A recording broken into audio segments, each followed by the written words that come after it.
Next up, we have Ohagwu Collins Patrick, who is also joining us remotely from Earth University in Costa Rica to present for Team Redent. Hi there. Hello. Hi. Great. Good to see you. Ohagwu, it's great to see you today. How are you feeling? Feeling great. Good. Well, we're looking forward to your presentation. You ready to go? Yeah, I'm ready. Okay, take it away. It's yours.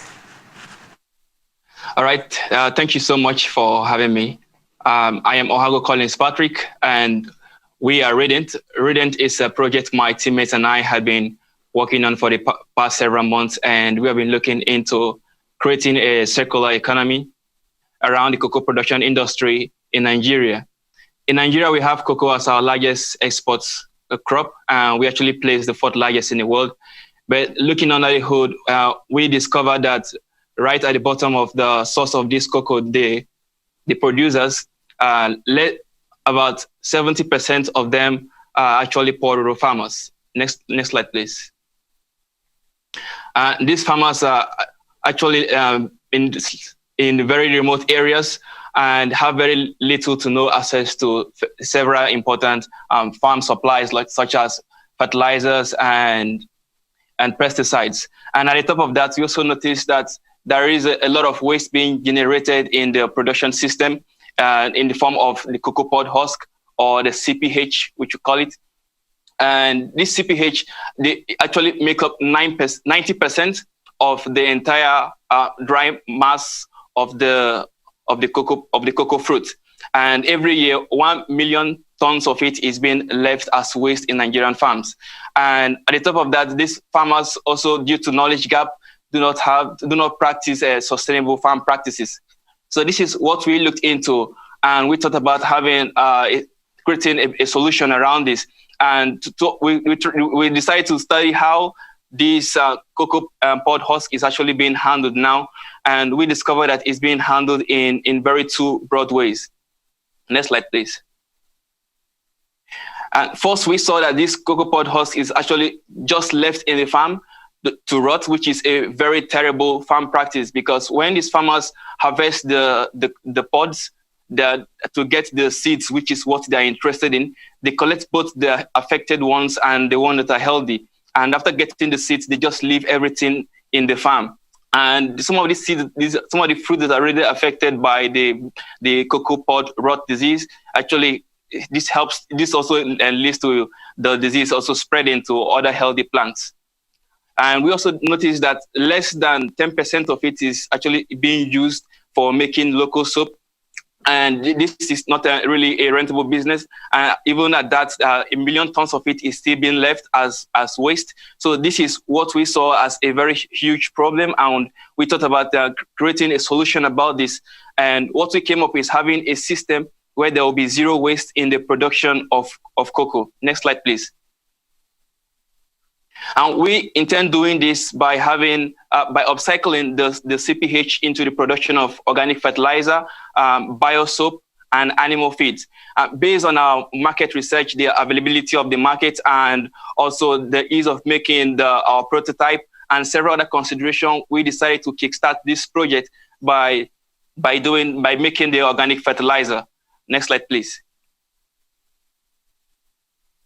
Well, we intend doing this by having a centralized location where this CPH will be brought to us. Then we convert it into organic fertilizer. If you notice there is a 2-way arrow there. And that's to say, after making this product, we also sell it to the farmers. Next slide, please. We understand that getting to meet these farmers might pose a problem, especially in terms of transportation. So to this respect, we intend having different collection centers so that the farmers can gather their products and ship it to Redent. Then after processing the fertilizer, we also intend having different distribution channels so that this product can also get back to them. Next slide, please. All right, this is the step on how we intend making this fertilizer. The value chain starts all the way from the CPH, which gets into Redent. Then we have to mesh it up we have to grind it up to expose more areas. So to have a better reaction, then we mix it up with cow dung. The essence is to actually enrich the nutrients and also speed up the rate of decomposition. Then in 6 weeks' time, we have the liquid fertilizer in form of the leaches that comes out of it, because they're going to place it in a bed that has an inclined base. Then in another week time, we have the solid fertilizer in form of the compost that we get out of it. Next slide, please.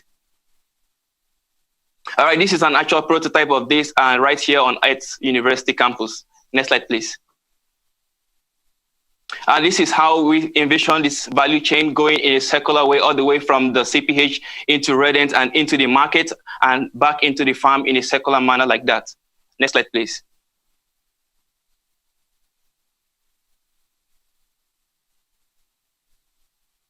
All right, our business model is actually wrapped around us selling our product. And this product, we intend getting the principal raw materials, which is the CPH, at a rate of $0.04 per kilogram, and also the cow dung at $0.01 per kilogram. And then we convert this into making our product. And the conversion rate is actually 75%, which is to say for every metric ton of the compost, of the waste we have, we're going to be having about 750 kilogram of it as the CPH, as our product, as the fertilizer. And the unit cost of making each of these products, which we intend having in 50 kilogram and 50 liters, respectively, for both the solid fertilizer and the liquid fertilizer, is $3.99, and we intend selling it for $15 and $41, respectively, for the solid and the liquid fertilizer. Next slide, please.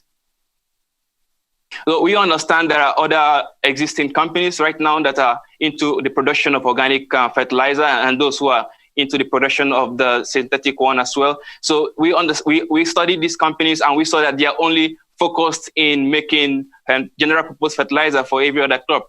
So, but we are into more of, in addition to making a general purpose fertilizer, we are also making the specific one, which is very rich in potassium, for cocoa production, because in cocoa production, there is a strong need for potassium in it. Because when the farmer applies fertilizer into the plant, 70% of the nutrient is actually used in the formation of this pod, and this is a nutrient we're actually capturing and putting back into the system. And the fact that we are going to be pitching in a community very close to our market and close to our source of raw materials allows us to have a cheaper price than these other companies that are already running. And also the fact that we are having a very different set of geographical location in this particular community in Kwara State, where we want to pitch, that there is no such company like that is in existence. Next slide, please. Our business model is our business. Our business, the way we intend promoting our market is mainly from the product, which is very rich in potassium, which we intend selling to the farmers. Because of our proximity to our raw materials and our market, we're going to be having a cheaper price. And also our promotion is going to be mainly based on having demonstration plots. We intend having a very good communication and partnership with the local farmers, so we can use their plots as demonstration for them to see how our own product is different from the one they may or may not be, the one they already used to. Next slide, please. All right, our value proposition and our impact is mainly wrapped around it being sustainable in the aspect of having in the aspect of economics, which is increasing the income of the farmers. But we're going to be increasing this farmers' income with a margin of 4.4%, because right now the farmers sell each a ton of the cocoa bean for $900. In terms of economics, and there are several benefits, and in the social aspect as well, and in helping to manage waste and several other benefits that comes with the implementation of this project. Next slide, please. All right, this is my team. We are a diverse group of students from particularly different parts of the world. And several months ago, we came together into forming and creating this solution to a wicked problem that is right in our country. Next slide, please. And behind us is a very solid group of partners and mentors and advisors who have been helping us all the way in the making and the formation of this project. Thank you very much.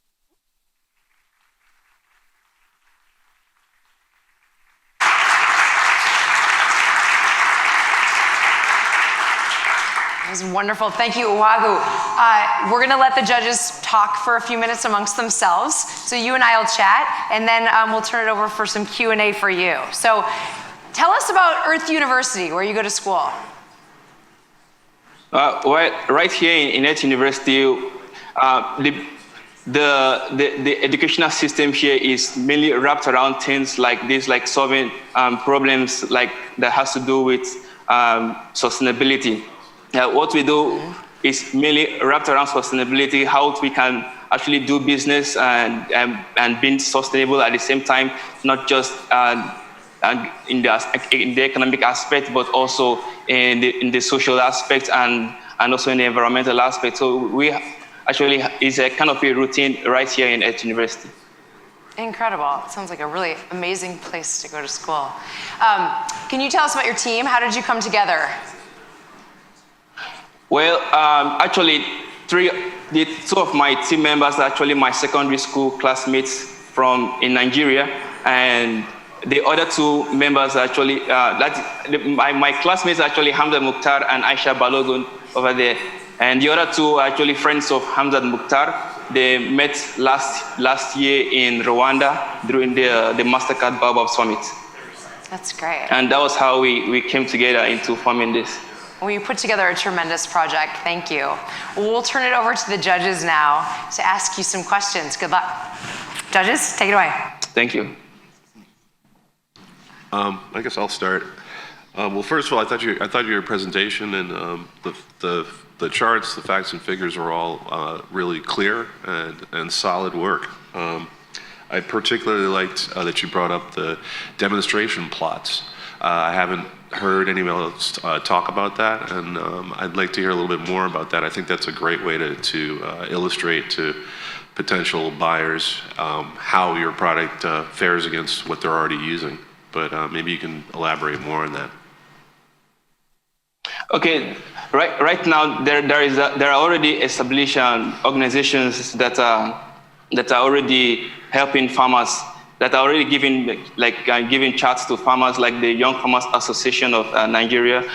We intend working with them in order for them to use our products in order to promote the use of organic fertilizer, and because it's much more easier to show a farmer like how our product is different from what they are already using than just telling them exactly by just giving it than just selling it by word of mouth. So that is what we intend doing. We intend partnering with this organization that is already in existence in order to promote our products.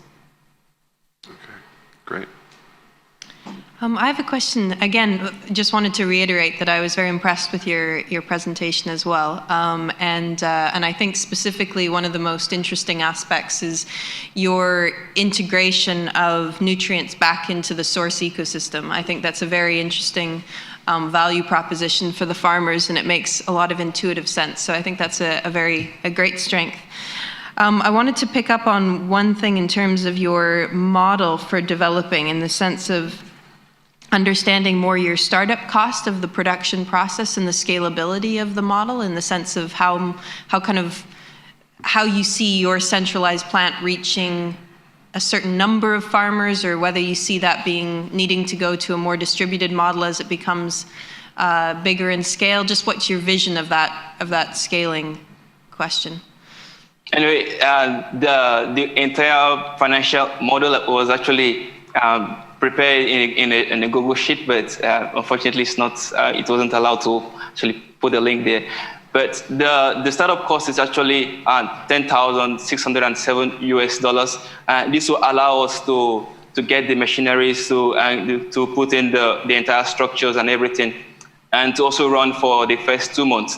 But the annual and total cost of us getting these the CPH is actually $24,150.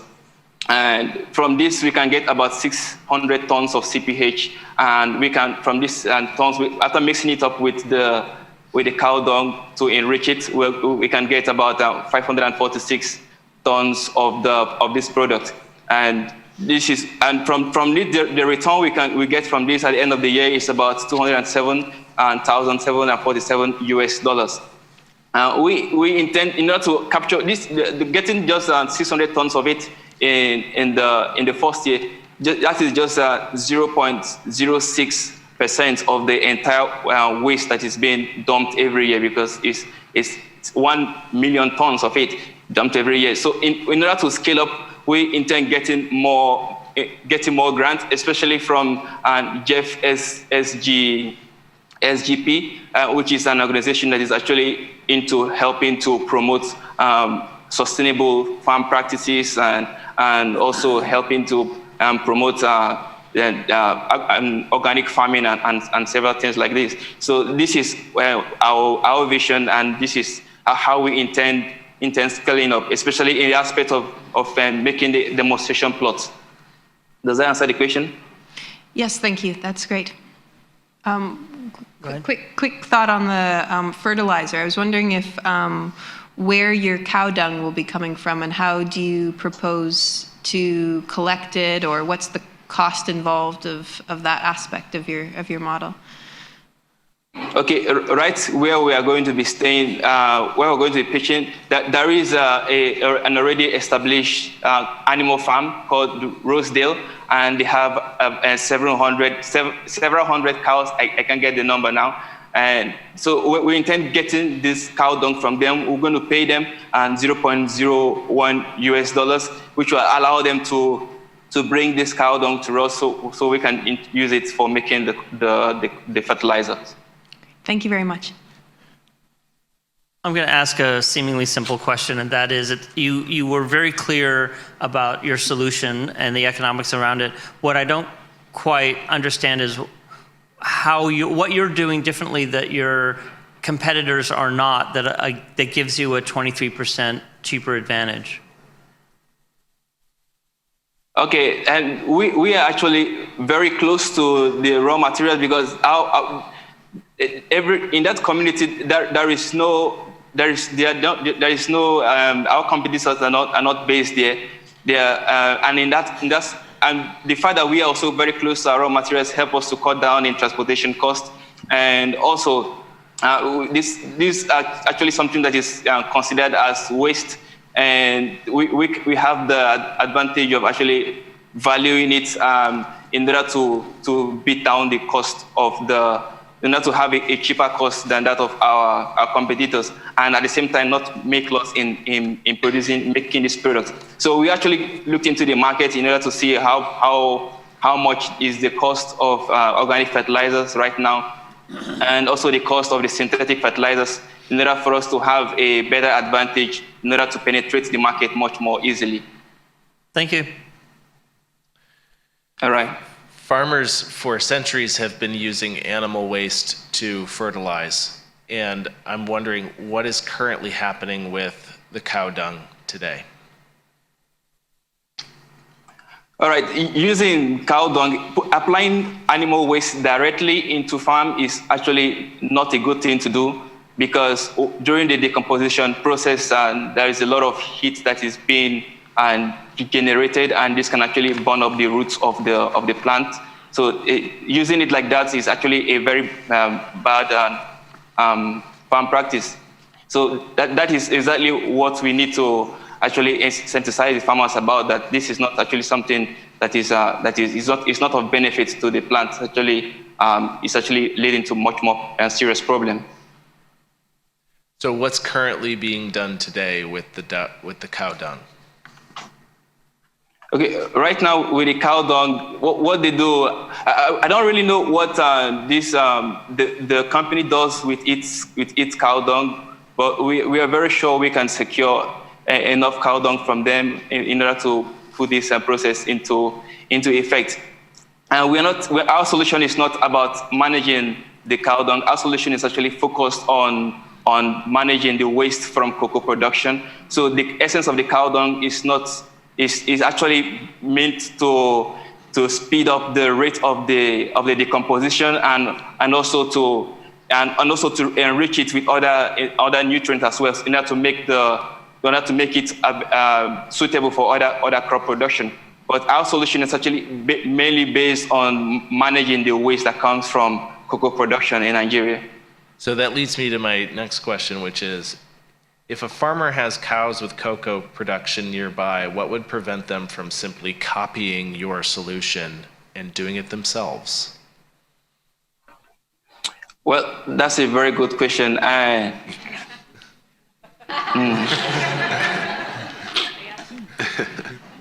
I was leading you in this direction, I'm sorry.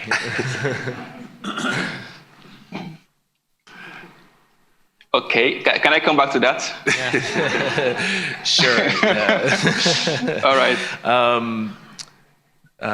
Let's see here. Colin asks, you originally had an idea to make soap as well. What convinced you that you should not proceed with that idea? Well, we had a lot of things. We had a lot of considerations.